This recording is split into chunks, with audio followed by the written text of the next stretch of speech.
لبيك اللهم لبيك لبيك لا شريك لك لبيك لبيك لا شريك لك لبيك إن الحمد إن الحمد والنعمة والنعمة لك والملك لك والملك لا شريك لك لا شريك لك لبيك اللهم لبيك لبيك اللهم لبيك لبيك لا شريك لك لبيك لبيك لا شريك لك لبيك إن الحمد إن الحمد والنعمة والنعمة لك والملك لك والملك لا شريك لك لا شريك لك لبيك اللهم لبيك لبيك اللهم لبيك لبيك لا شريك لك لبيك لبيك لا شريك لك لبيك إن الحمد إن الحمد والنعمة والنعمة لك والملك لك والملك لا شريك لك لا شريك لك.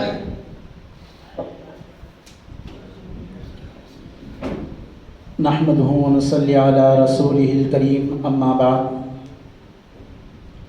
فقد قال الله تبارك وتعالى في كلامه المجيد الفرقان الحميد أعوذ بالله من الشيطان الرجيم بسم الله الرحمن الرحيم إن أول بيت وضع للناس للذي ببكة مبارك وهدى للعالمين فيه آيات بينات مقام إبراهيم ومن دخله كان آمنا ولله على الناس حج البيت من استطاع إليه سبيلا ومن كفر فإن الله غني عن العالمين صدق الله العظيم.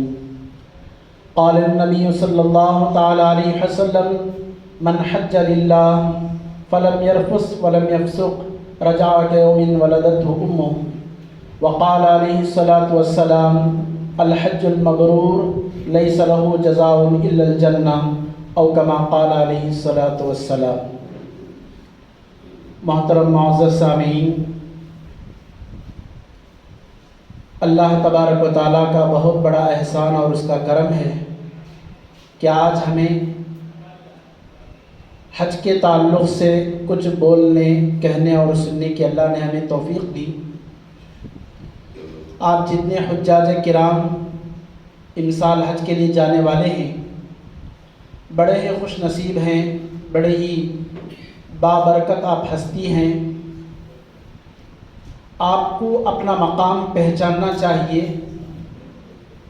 آپ جو ہے اللہ کے گھر کو جا رہے ہیں تو اس کا مطلب یہ ہے کہ اللہ نے آپ کو بلایا ہے، اللہ نے آپ کو وہاں آنے کی توفیق دی ہے. اللہ اسی کو توفیق دیتے ہیں جسے اللہ پسند کرتے ہیں. ہم بھی اپنے گھر اسی کو لاتے ہیں جسے ہم چاہتے ہیں، جسے ہم اپنا مانتے ہیں، اسی کو ہم اپنے گھر لاتے ہیں. اللہ نے آپ کو یہ توفیق بخشی ہے تو مطلب اس کا یہی ہے کہ اللہ نے آپ کو پسند کیا ہے. انسان کے پیدا ہونے سے پہلے، آدم علیہ السلام سے بھی پہلے کعبۃ اللہ کا طواف ہوتا تھا. یہ کوئی آج کی کل کی بات نہیں ہے. سب سے پہلے انسان حضرت آدم علیہ السلام ہیں. آدم علیہ السلام، یہ حدیث ہے، حضرت محمد بن کعب قرظی رضی اللہ عنہ روایت کرتے ہیں، رسول اللہ صلی اللہ علیہ وسلم نے ارشاد فرمایا جب آدم علیہ السلام واپس ہو رہے تھے کعبۃ اللہ سے، راستے میں فرشتوں کی ملاقات ہوئی. فرشتوں نے پوچھا آدم علیہ السلام السلام علیکم، آپ کہاں سے آ رہے ہیں؟ آدم علیہ السلام نے کہا میں بیت اللہ کا حج کر کے آ رہا ہوں. پہلے انسان ہیں، پہلا حج کر رہے ہیں، حج کر کے آ رہا ہوں. تو فرشتوں نے کہا آپ کے پیدا ہونے سے 2000 سال پہلے سے ہم کعبۃ اللہ کا طواف کر رہے ہیں. ہر نبی نے حج کیا ہے. حضرت موسیٰ علیہ السلام 50,000 افراد کے ساتھ حج کو گئے تھے. صرف 2 پیغمبر حج نہیں کیے، 1,24,000 پیغمبروں میں حضرت صالح علیہ السلام، حضرت ہود علیہ السلام، ان 2 پیغمبروں کے سوا ہر نبی پیغمبر رسول حج کیے. آپ ایسی جگہ پہ جا رہے ہیں، یہ مجھے بتانا مقصود ہے.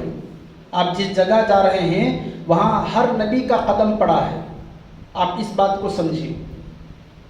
سن 9 ہجری میں حج فرض ہوا، اب جو تاریخ ہجری چل رہی ہے 1440 پر 3 کی، اس میں سے 9 مائنس کرو، تقریباً 1430 سال سے حج ہو رہا ہے کعبۃ اللہ کا۔ 1400 سال سے 1400 سال سے اس امت کے لوگ حج کر رہے ہیں۔ تو آپ حضرات کو اپنا مقام پہچاننا چاہیے۔ آپ بڑے خوش نصیب ہیں، جس جگہ جا رہے ہیں وہ جگہ بہت بڑی ہے۔ آپ پہلے اپنے مقام کو سمجھیں، اس لیے میں چند حدیثیں آپ کے سامنے پیش کرتا ہوں۔ حضرت ابو موسیٰ اشعری رضی اللہ تعالیٰ عنہ بیان کرتے ہیں، رسول اللہ صلی اللہ علیہ وسلم نے ارشاد فرمایا، ایک ایک حاجی کو کل قیامت کے دن 400 افراد کو جنت لے جانے کی سفارش کا موقع دے گا اللہ آپ کو۔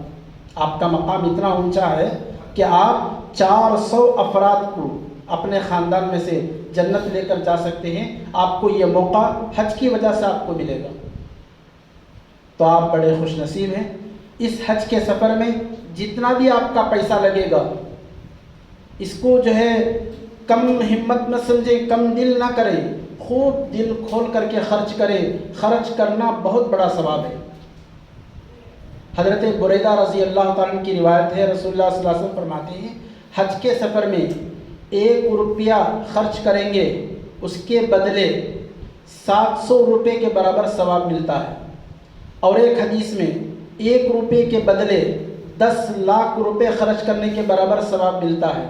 اور ایک حدیث میں 1 روپے کے بدلے 4 کروڑ روپے خرچ کرنے کا آپ کو ثواب ملتا ہے۔ 1 روپے کا ثواب 4 کروڑ کے برابر۔ آپ جتنے لاکھ اس میں خرچ کریں گے سفر میں، جانے میں، آنے میں، تو آپ کو ثواب ہی ثواب، حساب ہی نہیں کر سکتے، انگنت ثواب آپ کو ملیں گے۔ اسی لیے حضرت جابر رضی اللہ عنہ کی روایت ہے، رسول اللہ صلی اللہ علیہ وسلم فرماتے ہیں، حاجی کبھی فقیر نہیں ہوتا، کبھی فقیر نہیں ہوتا۔ جتنا آپ کا حج میں خرچ ہوگا، حج جا کر آنے کے بعد چند سالوں میں اس کا ڈبل تربل کتنا اللہ تعالیٰ بڑھا کر دیں گے، اللہ کی اپنی مرضی ہے، اللہ کی اس کی اپنی شان ہے۔ بہت کچھ اللہ آپ کو نوازیں گے۔ حج میں خرچ کرنے سے حاجی کبھی فقیر نہیں ہوتا۔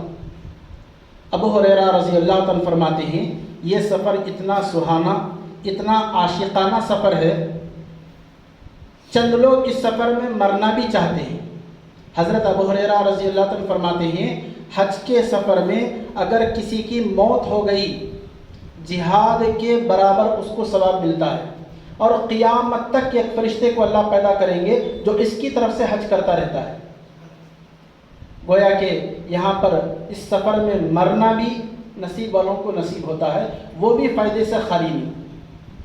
اما جان حضرت عائشہ صدیقہ رضی اللہ تعالیٰ عنہ فرماتی ہیں، رسول اللہ صلی اللہ علیہ وسلم نے ارشاد فرمایا، جو حاجی سواری کے ذریعے حج کرنے جاتے ہیں، فرشتے ان سے مصافحہ کرتے ہیں، آپ کو معلوم نہیں ہوتا۔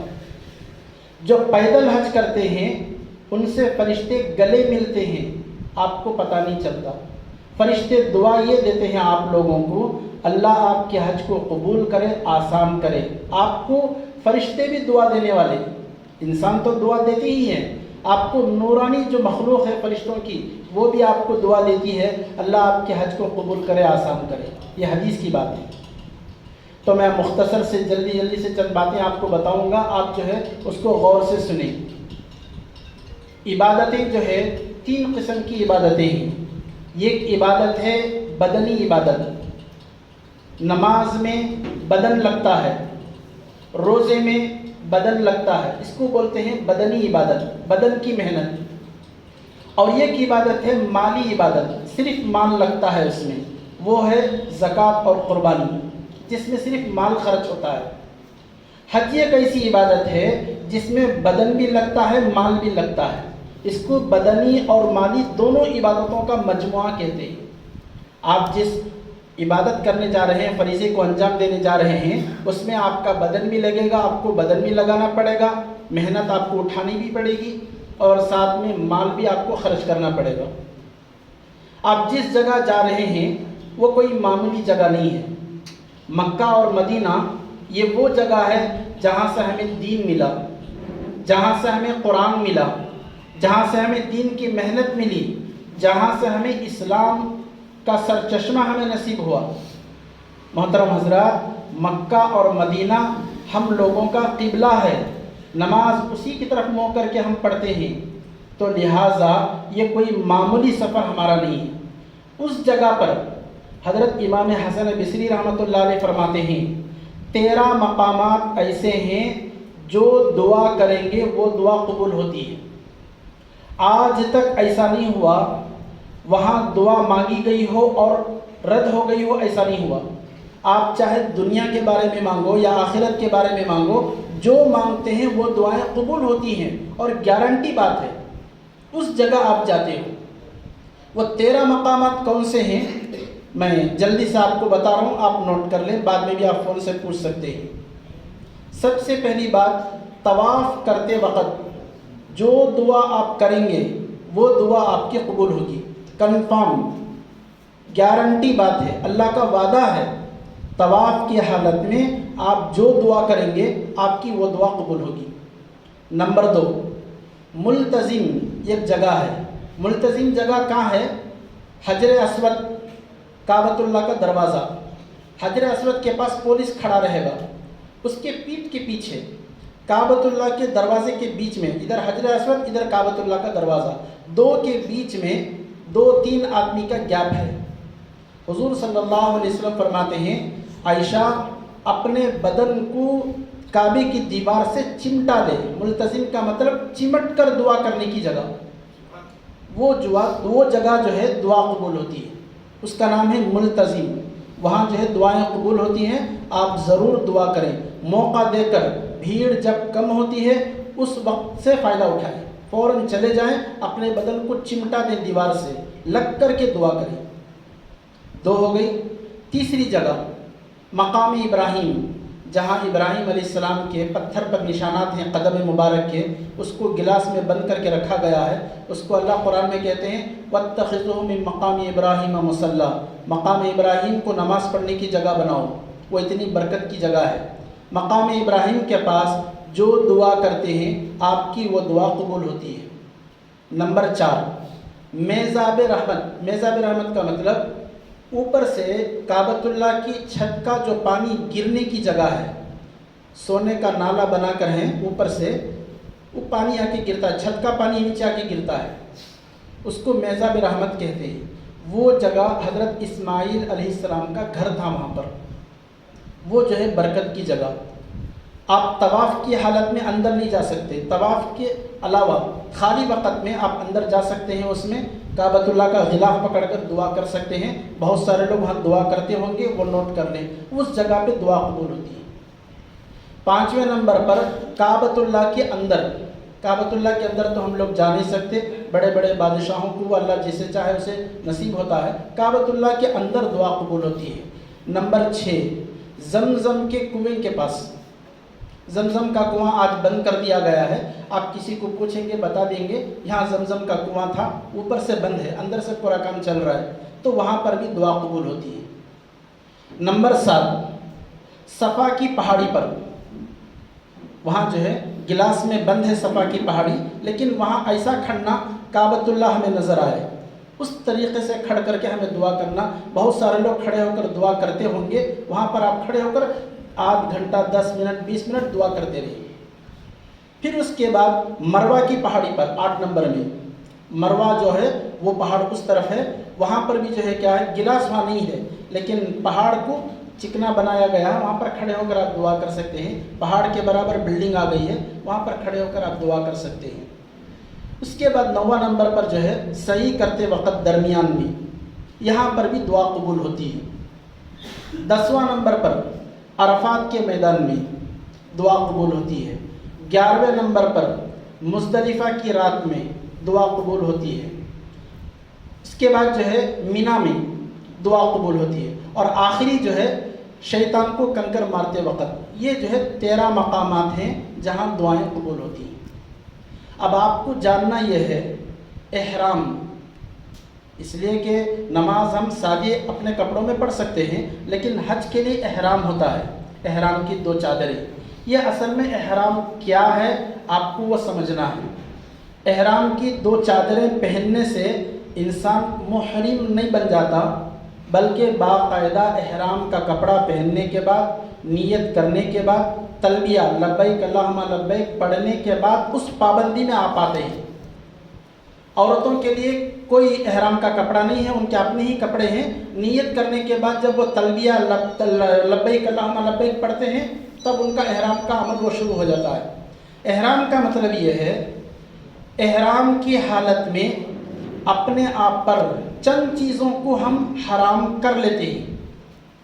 احرام کا کپڑا پہننے کے بعد چند کام نہیں کر سکتے یہ ہمیں خاص طور سے خیال رکھنا۔ کیا نہیں کر سکتے؟ سلا ہوا کپڑا نہیں پہن سکتے آپ۔ احرام کا کپڑا پہن لیے، اندر بنین چڈی وغیرہ سلا ہوا کپڑا ہم استعمال نہیں کر سکتے۔ نمبر 2، خوشبو استعمال نہیں کر سکتے احرام کا کپڑا پہننے کے بعد۔ نمبر 3، اپنے بدن سے کہیں بھی بال یا ناخن اتار نہیں سکتے احرام کی حالت میں۔ جب تک احرام کی حالت میں رہیں گے آپ یہ جو ہے بال یا ناخن نہیں اتار سکتے۔ نمبر 4، بیوی سے محبت بھری باتیں یا خواہش کی باتیں، میاں بیوی کی جو اپنی خاص باتیں پرسنل ہوتی ہیں وہ نہیں کر سکتے احرام کی حالت میں۔ اس کا ہمیشہ آپ کو خیال رہنا چاہیے۔ یہ ہے احرام کا مطلب۔ تلبیہ کا مطلب کیا ہے؟ لبیک اللہم لبیک جو حاجی صاحب ابھی پڑھ کر بتائے، آپ کو تلبیہ کے پیچھے کیا تاریخ ہے وہ جاننا چاہیے۔ جب ابراہیم علیہ السلام کو اللہ نے کہا کعبۃ اللہ کی تعمیر کرو، یہ جو کعبۃ اللہ آج ہمارے سامنے ہے 11 مرتبہ اس کو بنایا گیا ہے۔ آدم علیہ السلام کے زمانے سے پہلے فرشتوں نے بنایا، اس وقت سے لے کر اب تک کعبۃ اللہ کی جو دیوار ہے اس کو 11 مرتبہ جو ہے توڑ پھوڑ کر کے مرمت کر کے اس کو بنایا گیا ہے۔ اب بہت لمبی تفصیل ہو جائیں گی ساری باتیں بتانے سے۔ اس کو ابراہیم علیہ السلام جب بنا رہے تھے، اللہ نے کہا ابراہیم علیہ السلام کعبۃ اللہ کی آپ تعمیر کر دیے، وَأَذِّن فِي النَّاسِ بِالْحَجِّ، لوگوں کو حج کی طرف بلاؤ۔ تو ابراہیم علیہ السلام کہنے لگے یا اللہ میری آواز کہاں تک جا سکتی ہے؟ میں یہاں کھڑے ہو کر لوگوں کو بلاؤں گا لوگوں حج کے لیے آؤ، میری آواز کہاں تک جا سکتی ہے؟ اللہ نے کہا آپ کا کام بلانا ہے، آواز پہنچانا یہ میری ذمہ داری ہے۔ جو بچے اس وقت میں ماں کے پیٹ میں تھے وہاں تک اللہ نے بات پہنچائی، اس ماں کے پیٹ سے اور بچے پیدا ہوتے ہوتے پشت در پشت پیڑھی در پیڑھی بہت دور تک قیامت تک جتنے لوگ حج کرنے والے ہیں ان تک اللہ نے آواز پہنچائی۔ اس وقت میں جنہوں نے لبیک کہا وہی لوگ حج کو جا رہے ہیں، جو جتنی مرتبہ لبیک کہا وہ اتنی مرتبہ حج کو جا رہا ہے۔ اللہ کرے آپ نے 5 مرتبہ لبیک کہا ہے تو آپ 5 حج کریں گے، آپ نے 1 مرتبہ کہا ہے تو آپ 1 حج کریں گے۔ آج جب آپ جا رہے ہیں یقین مانیں آپ نے ابراہیم علیہ السلام کی آواز پر اس زمان میں لبیک کہا تھا، آج اللہ نے آپ کو توفیق دی ہے۔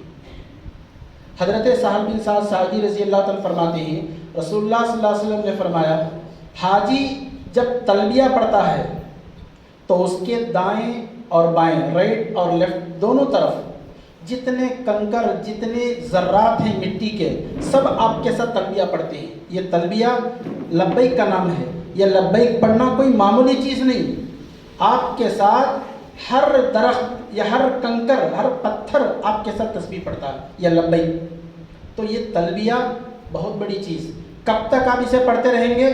جب تک آپ کا حج پورا نہیں ہو جاتا تب تک تلبیہ لبیک اللہم لبیک پڑھتے رہنا، حج ہونے کے بعد نہیں پڑھنا۔ کیا مطلب اس کا؟ یا اللہ میں حاضر ہوں، میں آ رہا ہوں تیرے گھر حج کے لیے۔ جب حج ہو گیا تو پھر کہیں کا آنا، تو حج ہو گیا آپ کا۔ حج ہونے تک آپ کی زبان پر تلبیہ جاری رہنا چاہیے، ہمیشہ لبیک اللہم لبیک لبیک لا شریک لک، یہ پڑھتے رہنا چاہیے آپ کو۔ یہ تو ہو گیا۔ اس کے بعد طواف بھی آپ کو جاننا چاہیے۔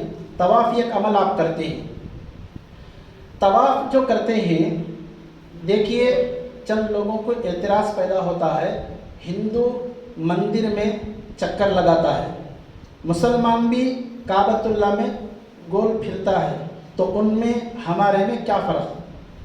یہ تو شرک ہوا نا، مندر کے اندر مندر میں جا کے پتھروں کی پوجا ہوتی ہے، یہ شرک ہوا۔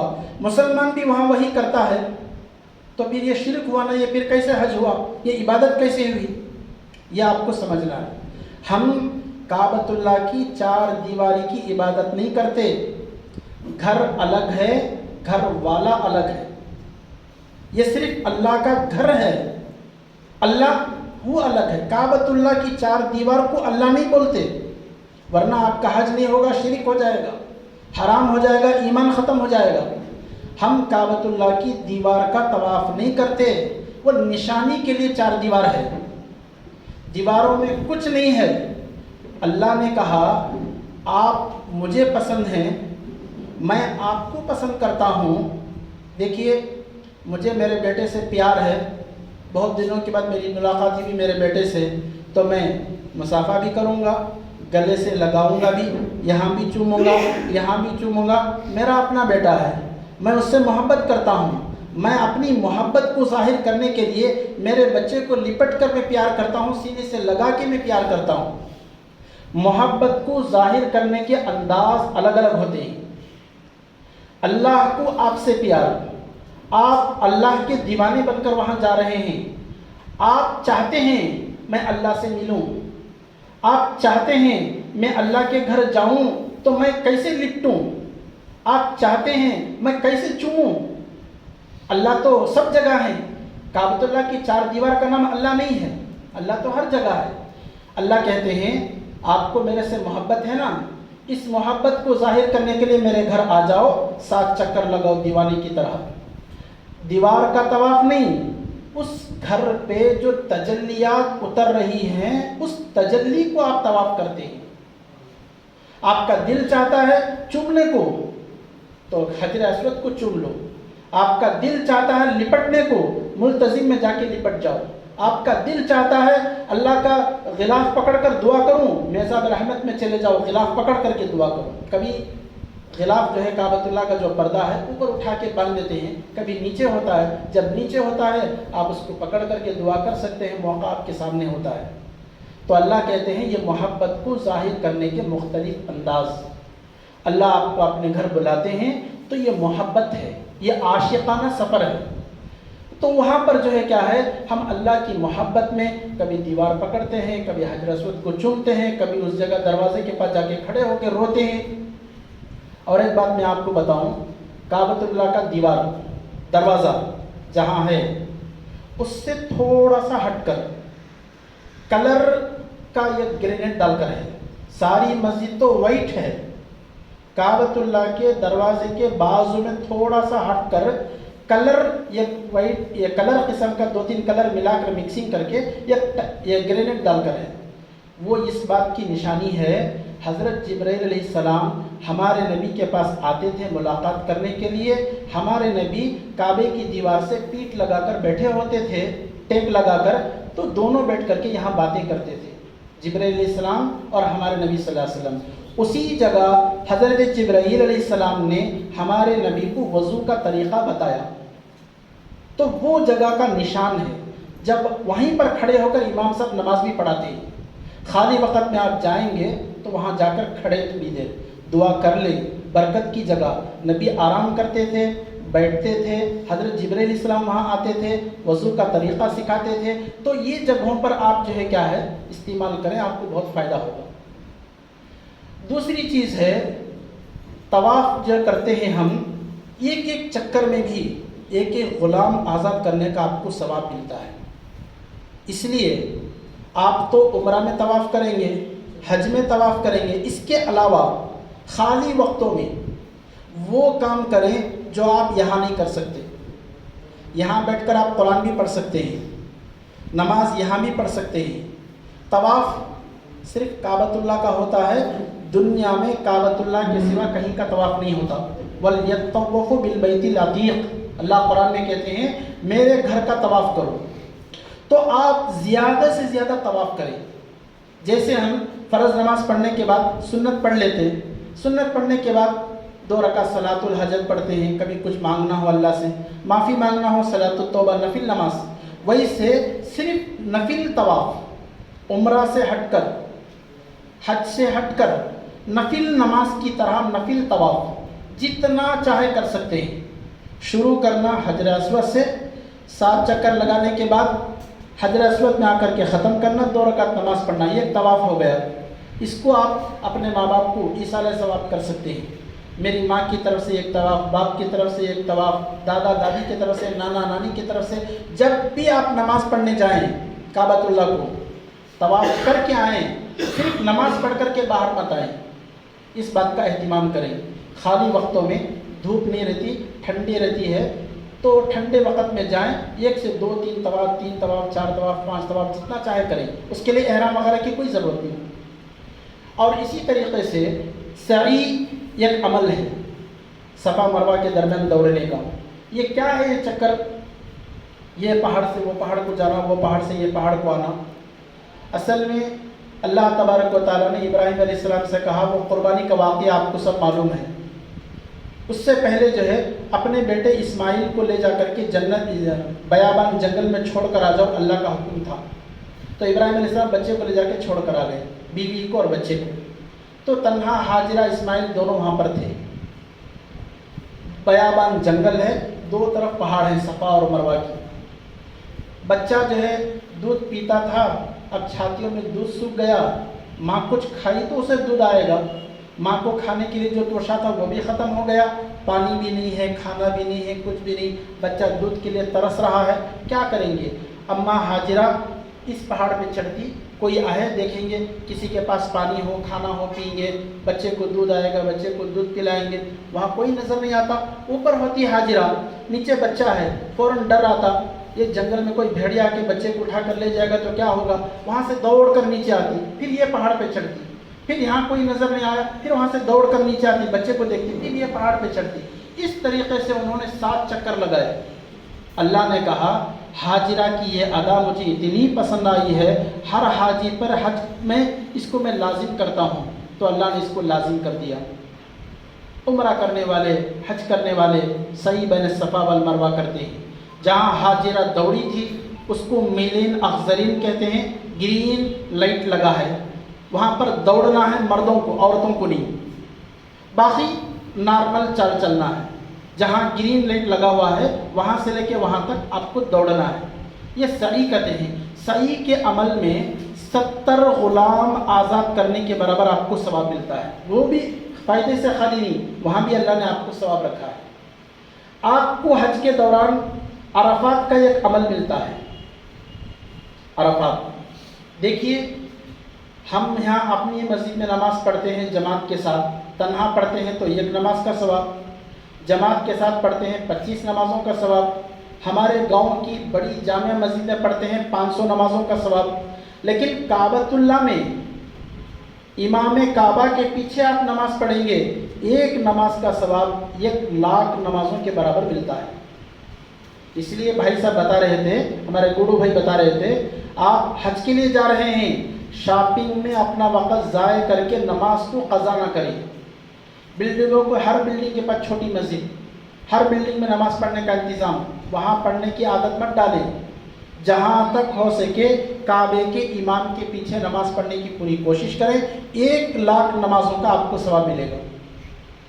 مدینے میں آپ نماز پڑھیں گے، 1 نماز کا ثواب 50,000 نمازوں کے برابر ملتا ہے۔ آپ کو یہ ثواب مکہ مدینے کے سوا کہیں نہیں، فلسطین میں ہے 1 نماز کا ثواب 50,000 نمازوں کے برابر۔ دنیا میں 3 بڑی مسجدیں، مکہ، مدینہ، فلسطین کی بیت المقدس، مسجد اقصی جسے بولتے ہیں۔ مکے میں 1,00,000 نمازوں کا ثواب، مدینے میں 50,000 نمازوں کا، فلسطین میں بھی 50,000 نمازوں کا۔ تو یہ نمازیں آپ کعبۃ اللہ میں پڑھتے رہیں گے۔ خالی وقت میں کعبۃ اللہ میں ایک عمل اور کرتے ہیں، وہ کیا ہے؟ کعبۃ اللہ کو دیکھنا بھی ایک ثواب کا کام۔ حدیث میں آتا عبداللہ بن عباس رضی اللہ عنہ فرماتے ہیں 120 رحمتیں کعبۃ اللہ پر اترتی ہیں، طواف کرنے والوں پر 60 رحمتیں، کعبۃ اللہ میں نماز پڑھنے والوں پر 40 رحمتیں، جو صرف بیٹھ کر کے کعبۃ اللہ کو دیکھتے ہیں ان کو 20 رحمتیں ملتی ہیں۔ یہ اتنا بڑا موقع ہمیں جو مل رہا ہے، یہ بہت اچھا موقع ہے، لیکن ہم لوگ شاپنگ کرتے ہیں، مال میں خریدنے میں ادھر ادھر جاتے ہیں، پھر عصر کو آتے، عصر کو گئے تو پھر مغرب کو آتے، نہیں تو عشاء کو آتے. ایسا نہیں کرنا. تسبیح لے کر بیٹھ جائیں. آپ کو قرآن پڑھنے آتا ہے قرآن پڑھیں. کعبۃ اللہ کو دیکھتے ہوئے پڑھیں، بہت بڑا ثواب کا کام. دیکھنے سے بھی ثواب، وہاں بیٹھ کر قرآن پڑھنے سے بھی ثواب. کوشش یہ کریں جب تک ہم کعبۃ اللہ میں رہیں گے ایک قرآن کم سے کم ختم کریں گے کعبۃ اللہ میں بیٹھ کر. کوشش کرنا چاہے تو کر سکتے ہیں. مدینے میں 8 دن آپ کو موقع ملے گا. مدینے کی مسجد میں بیٹھ کر یہ قرآن ختم کرنے کی کوشش کریں. لوگ 2 قرآن 3 قرآن بیٹھ کر کے پڑھتے ہیں. آپ کم سے کم ایک تو کرنے کی کوشش کریں، یا پورے سفر میں یہ قرآن تو ہمارا ختم ہو وہاں پر، اس بات کی کم سے کم ضرور کوشش کریں. جب تک ہم کعبۃ اللہ میں رہتے ہیں یہ نمازوں کا ثواب ہمیں ملے گا. آپ کو جب حج کا سیزن شروع ہوگا، چاند کی 8ویں تاریخ کو آپ کو مینا میں رہنا ہے. اللہ تعالیٰ یہ کہتے ہیں کعبۃ اللہ میں نماز پڑھنے کا 1 لاکھ کے برابر آپ کو ثواب ضرور ہے، لیکن یاد رکھیں آپ کو ایک ٹریننگ دینے کے لیے اللہ وہاں بلاتا ہے. کس بات کی ٹریننگ؟ جگہ میں، دنیا میں، زمین کے اوپر، آسمان کے نیچے جو بھی ہے اس میں کچھ نہیں، جو بھی ہے وہ اللہ کے حکم میں ہے. اپنے من میں جو آتا ہے اس کے مطابق چلنے کا نام دین نہیں. اللہ جو بولتے ہیں اس کے مطابق چلنے کا نام دین.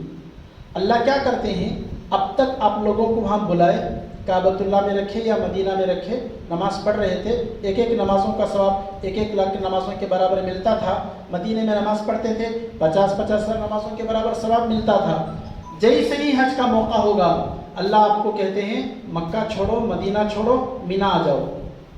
اتنی سارے نمازوں کا ثواب چھوڑ کر جانا ہے. ہاں اللہ کا حکم ہے، آپ کو وہاں جانا پڑے گا. 7 تاریخ کو ہی حج کمیٹی والے آپ کو وہاں لے کر چلے جاتے. 8 تاریخ میں بول رہا ہوں، چاند کی تاریخ، چاند کی 8 تاریخ کو مینا میں آپ کو 5 وقت کی نماز پڑھنا ہے. مکمل 5 نمازیں 8 تاریخ کو ادا کرنا ہے. وہاں دوسرا اور کوئی کام نہیں. مینا میں دعا قبول ہوتی ہے، نماز پڑھنا، دعا کرنا. یہ پھر اللہ کیا کہتے ہیں، 9 تاریخ کو مینا بھی چھوڑ ڈالو، عرفات کو آ جاؤ. عرفات کے میدان میں آپ کو رہنا ہے. عرفات کا دن اصل آپ کا عرفات ہی ہے. حج جو بولتے ہیں وہ عرفات ہی کو کہتے ہیں. عرفات کے میدان میں آدھ گھنٹے کے واسطے، 10 منٹ کے واسطے آپ حاجی نہیں پہنچا تو اس کا حج نہیں ہوتا. لاکھوں روپے خرچ کرنے کے باوجود عرفات میں کوئی حاجی حاضری نہیں دیا تو اس کا حج نہیں ہوتا. عرفات ہی حج ہے. عرفات کا جو دن ہے آپ سمجھیں 10,000 دنوں کے برابر اتنا بڑا دن، 10,000 دنوں کے برابر. جنگ بدر کے بعد سب سے بڑا دن عرفات کا دن. اس عرفات کے دن کے بارے میں اللہ کا اعلان ہوتا ہے، فرشتوں تم گواہ رہنا، آج کے دن جتنے حجاج کرام عرفات میں جمع ہوئے ہیں ان کے گناہ زمین کے ذرات کے برابر ہوں، یا بارش کے قطرات کے برابر ہوں، یا درختوں کے پتوں کے برابر ہوں، سب کو میں معاف کر دوں گا. اس دن آپ کے سارے گناہ معاف ہوتے ہیں. عرفات میں جا کے کیا کرنا، ظہر عصر ملا کر پڑھنا، ظہر عصر ملا کر پڑھنا. اس کے بعد کیا کرنا، ظہر عصر ملا کر پڑھنے کے بعد مغرب تک دعا میں لگے رہنا. دوسرا اور کوئی کام نہیں کرنا. آپ کی ہمت، 1 گھنٹہ آپ دعا میں لگا سکتے ہیں، لگا لو، تمہاری خوش نصیبی ہے. 2 گھنٹے کھڑے ہو کر آپ دعا کر سکتے ہیں، دعا کر لو، خوش نصیبی ہے. اس جگہ رسول اللہ صلی اللہ علیہ وسلم عرفات کے میدان میں احرام کی چادر اوڑھے ہوئے ہاتھ یوں پھیلا کر دعا کر رہے تھے. بغل کی سفیدی رسول اللہ صلی اللہ علیہ وسلم کی نظر آ رہی تھی. ہاتھ یوں اٹھا کر نہیں، ہاتھ یوں لمبا کر کے دعا کر رہے تھے.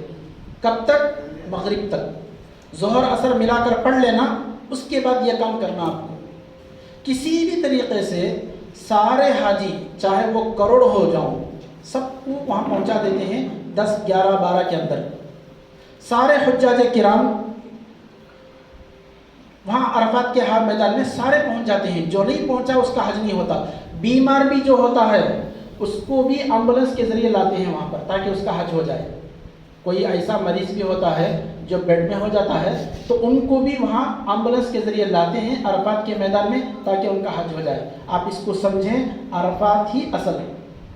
وہاں ظہر اور عصر ملا کر پڑھنا, دعا خوب کرنا, اتنا کام وہاں, دوسرا اور کچھ نہیں. جب شام ہوں گی تو اللہ کا حکم مغرب عرفات میں نہیں پڑھنا, بغیر پڑھے. اذان ہو جائے گی مغرب کی, سنیں گے آپ, لیکن مغرب نہیں پڑھنا. فوراً نکل کر مزدلفہ کو آنا, چاہے آپ چل کر آتے ہیں یا بس کے ذریعے سے آتے ہیں یا جیسے بھی آئیں. مزدلفہ میں آ کر مغرب عشاء پڑھنا. رات کے 1 بج گئے تھی برابر, رات کے 3 ہو گئے تھی برابر, رات کے 4 بج گئے تھی برابر. فجر کی اذان سے پہلے پہلے آپ کو مزدلفہ کا میدان ٹچ کر دینا. نہیں ٹچ کرے آپ کو جو ہے بہت بڑا گناہ ہوگا. چاہے آپ رات کے 4 بجے پہنچو, وہاں جا کر کے ہی مغرب عشاء پڑھنا. جیسے رمضان میں شب قدر ہوتی ہے, سب سے بڑی رات. شب قدر میں عبادت کرے تو 80 پر 3 برس سے زیادہ زمانے کو عبادت کرنے کا ثواب ملے گا. وہ ثواب مزدلفہ میں ملتا ہے. اس لیے اس ثواب کو پانے کے لیے الحمدللہ آج تو میٹرو ٹرین آ گئی ہے, آپ کو جلدی جلدی پہنچا دیتے ہیں. جس زمانے میں پیدل چلنا تھا, ہمیں 2010 کے سفر میں بہت پیدل چلنا تھا, گاڑیاں جام ہو جاتی تھی, رات کے 3 ساڑھے 3 بجے لوگ پہنچتے تھے. وہ تو اور زمانہ. اب تو جو ہے کیا ہے, میٹرو ٹرین آ گئی, بہت ایزی سے جلدی آپ 10 بجے سے پہلے مزدلفہ پہنچ جاتے ہیں. وہاں جا کر کے مغرب عشاء پڑھنا. وہاں بھی جا کے کیا کرنا, صرف دعا. لوگ جا کر کے سو جاتے, تھک جاتے. بھائی ساری زندگی سونے کے لیے پڑی ہے, سونا نہیں ہے.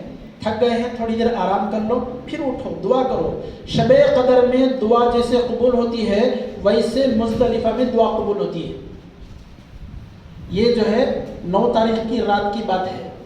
صبح کو چاند کی 10ویں تاریخ ہوگی, آپ کو مینا آ جانا ہے. یہ اللہ کا حکم. مکے میں ٹھہرنا, 8 تاریخ کو مینا میں آتے ہیں, 9 تاریخ کو عرفات میں دن میں جاتے ہیں, 9 تاریخ کی رات کو مزدلفہ میں گزارتے ہیں. ساری رات رہنے کے بعد صبح ہوتے ہی وہاں سے میدان خالی کر دینا, مزدلفہ خالی کر کے فوراً مینا کو آ جانا. 10 تاریخ میں آپ کو 4 کام کرنا. حج کے چاند کے 10 تاریخ کو 4 کام کرنا. پہلا کام, بڑے شیطان کو کنکر مارنے جانا. وہ مینا میں 600 کنکر مارنے کی جگہ. دوسرا کام, قربانی کرنا. اب تو حج کمیٹی کے ذریعے کمپنی میں قربانی ہو جاتی ہے اور کریکٹ ٹائم پر وہاں قربانی ہو جاتی ہے. آپ بھروسہ رکھیں, آپ شیطان کو کنکر مار دیے ہیں تو دوسرا کام آٹومیٹک قربانی کا وہاں ہو جاتا. یہاں آپ کو قربانی کرنے نہیں دیتے حج کے درمیان. یہاں جیسے ہم لوگ گھر میں لا کر کے بکرا رکھتے ہیں, کاٹتے ہیں, سب بازو کھڑے ہوتے ہیں, یہ آپ کو دیکھنے نہیں ہوگا, آپ کو قربانی دینا پڑے گا وہاں پر. وہ کمیٹی کے ذریعے سے سارا کام ہو جاتا ہے. تفصیلات بتائیں گے انشاءاللہ. تیسرا کام, قربانی تو وہ دیں گے. تیسرا کام آپ کو حلق کرنا. حلق کا مطلب مٹے مارنا. سر کے بال جتنے ہیں پورے اتارنا. ایک ایک بال پر آپ کو نیکی ملے گی. وہاں بھی جا کر ہمارے لوگ فیشن کرتے, مٹے مارنا نہیں, سو ذرا ذرا بال کٹنگ کر لیتے. قرآن کی آیت ہے, حدیث میں اللہ کے نبی علیہ السلام فرماتے ہیں, مٹا مارنے والوں کو, سر منڈانے والوں کو رسول اللہ صلی اللہ علیہ وسلم کی 3 دعائیں, کٹنگ کرنے والوں کو 1 دعا. ہمیں نبی کی دعا 3 ہونا کہ 1 ہونا؟ سب بزنس مین ہیں, آفر جانتے ہیں. ہم جو ہے زیادہ ثواب پانے کی کوشش کریں. بال تو ہمارے سر میں سارے سال رہتے ہیں, وہاں جا کر کے کیوں یہاں ادھر کٹنگ کرنا. محلقین غیر مقصرین قرآن کے اندر ہے. حلق کرنے والے, جو سر منڈانے والے ہیں, اللہ ان کو زیادہ پسند کرتے ہیں. کٹنگ کرنے والوں سے زیادہ مٹے مارنے والوں کی زیادہ فضیلت. 3 دعائیں رسول اللہ صلی اللہ علیہ وسلم کی آپ کو ملیں گی, تو اس لیے جو ہے حلق کریں. چوتھا کام, آپ کو سیدھا کعبۃ اللہ کو جانا, طواف زیارت کرنے. یہ 10 دن میں 10ویں تاریخ میں 4 کام آپ کو کرنا, تب جا کر کے آپ کا حج کمپلیٹ ہوگا. 8ویں تاریخ میں مینا میں 5 وقت کی نماز پڑھنا. 9ویں تاریخ میں عرفات میں 2 وقت کی نماز ملا کو پڑھنا, ظہر عصر, دعا میں لگے رہنا. رات کو مزدلفہ میں گزارنا، مغرب عشاء ملا کو پڑھنا، دعا میں اور لگے رہنا، صبح کو چاند کی 10 تاریخ کو 4 کام: بڑے شیطان کو کنکر مارنا، قربانی دینا، حلق کرنا، سر منڈانا، عورتوں کے لیے جو ہے چوٹی پکڑ کر اس طریقے سے ملا دے کر 1 انگل کے برابر اتنی جو ہے ایسا کاٹنا، ان کا اتنا مردوں کے لیے پورا سر منڈانا ثواب آپ کو ملے گا۔ چوتھا کام جو ہے طواف زیارت۔ طواف زیارت دن میں ہو سکے تو دن میں کریں یا رات میں کریں، کسی بھی حال میں آپ کو طواف زیارت آپ کو اس کرنا ہی ہے۔ رات کے 11 بج جائے، 12 ہو جائے، پوری رات طواف زیارت، وہی آپ کا حج ہے۔ طواف زیارت آپ کر لیے، آپ کا حج کمپلیٹ ہو گیا۔ طواف زیارت جب آپ کریں گے، جانتے ہیں طواف زیارت کیا ہے؟ جیسے عید کے دن ہمارے گھر کے رشتہ دار ہمارے سے ملنے آتے ہیں، اس سے بھی زیادہ اہمیت اس کی ہے حج کر کے اللہ سے ملاقات کے لیے آپ احرام کی حالت میں وہاں جاتے ہیں کعبۃ اللہ میں۔ وہ طواف زیارت کر لیے، اللہ کا اعلان ہوتا ہے حاجی سر سے لے کے پاؤں تک گناہوں سے بالکل پاک ہو گیا۔ یہاں وہاں چھوٹے موٹے گناہ معاف ہو رہے تھے، شیطان کو کنکر ماریں گے بڑا گناہ معاف ہوگا، 7 کنکر ماریں گے 7 بڑے گناہ آپ کے معاف ہوں گے، یہ عمل پر اتنا معاف ہوگا، یہ عمل پر اتنا ہوگا۔ لیکن طواف زیارت میں کمپلیٹلی پورا مکمل پاک، اس کے بعد آپ احرام کا کپڑا کھول دیں گے، آپ کا حج مکمل ہو گیا۔ لیکن مینا میں کیا کرنا؟ 11 تاریخ کو بھی رہنا، 12 تاریخ کو بھی رہنا، اور 2 دن مینا میں ٹھہرنا۔ مینا میں مکمل 5 دن آپ کے وقت گزریں گے، 8ویں تاریخ، 9ویں تاریخ، 10ویں تاریخ، 11ویں تاریخ، 12ویں تاریخ۔ سامان لگیج تمہارا مینا کے ٹینٹ میں رہے گا، ہاتھ میں اتنا اٹھانا جتنا آپ کو برداشت کرنے کی طاقت ہے۔ حد سے زیادہ بوجھ اٹھا لیے تو عرفات کو بھی اٹھا لو کو جانا، مزدلفہ کو بھی اٹھا لو کو ڈھولو کو جانا، پھر وہاں سے شیطان کنکر کو مارنے بھی جانا، آپ ٹینٹ کو نہیں آ سکتے۔ آپ کو کام مکمل برابر رہے گا، یہاں سے وہاں جانے، وہاں سے یہاں جانے، آپ کو لوگ بتاتے رہیں گے راستے۔ اس کو بولتے حج۔ 5 دن کا نام ہی حج ہے، 5 دن کا نام ہی حج ہے، 8ویں، 9ویں، 10ویں، 11ویں، 12ویں، اس کا نام ہی حج ہے۔ آپ کا کام 10ویں تاریخ کو مکمل ہو جائے گا، لیکن 11 تاریخ کو بھی مینا میں گزارنا، 12 تاریخ کو بھی مینا میں گزارنا، وہاں رہتے ہوئے شیطان کو کنکر مارنے جانا آنا آپ کا کام ہوتا رہے گا۔ تو اس طریقے سے جو ہے آپ کا حج کا کام مکمل ہوتا رہے گا۔ یہ جو ہے حج کا سفر۔ عمرہ میں جو ہے کیا ہے، آپ کو عرفات، مزدلفہ، مینا جانا نہیں پڑتا۔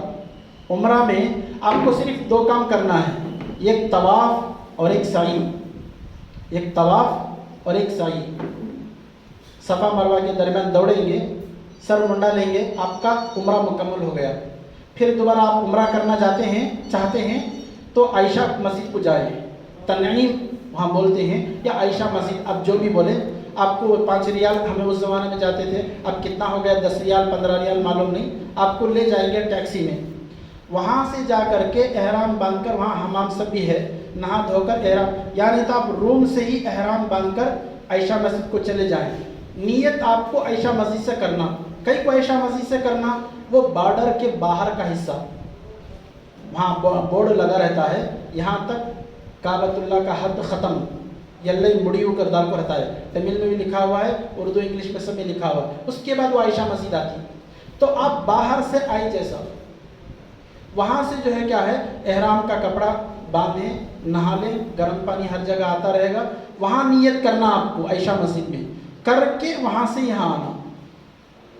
آپ آئیں گے یہاں کعبۃ اللہ میں آ کے طواف کریں گے، صحیح کریں گے، صحیح کرنے کے بعد سر منڈائیں گے، آپ کا عمرہ مکمل۔ جتنے عمرے چاہے آپ کر سکتے ہیں، لیکن بھائی صاحب بتائی جیسا حج سے پہلے زیادہ عمرے کر کو اپنے آپ کو کمزور نہیں کر لینا۔ ہمیں کھا پی کر حج کے 5 دنوں میں کام کرنے کے لیے تیار رہنا۔ حج کے دن قریب ہیں تو عمرہ چھوڑ دینا، طاقت ہے تو کرنا، نہیں تو خاموش رہ جانا، مسجد میں نماز پڑھ لے کو رہ جانا۔